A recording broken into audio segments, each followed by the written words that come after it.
There are many stories that are hard to believe. In 1945, a soldier named Garoon was guarding a post. More than 200 Japanese soldiers came there and threw 3 bombs at Garoon. Garoon picked up the bombs and started throwing them back at them. But the last bomb exploded on his hand. He tied his hand with a handkerchief and started shooting at the enemy. As soon as he threw the bomb, he threw it back at them. But one bomb exploded near his face and he went blind with one eye.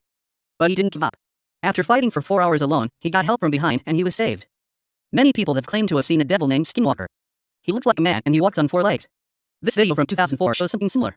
It was also seen in some CCTV cameras outside people's houses, and later it was found that it was a movie scene. In this CCTV video, a man was drinking alcohol and was running barefoot on the road. This insect was not even touching the line made by this man. Actually, their smell gives a signal of danger to these insects.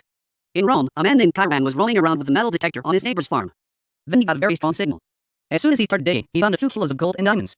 Actually, when Rome was attacked 1,600 years ago, people buried their gold and diamonds in the ground.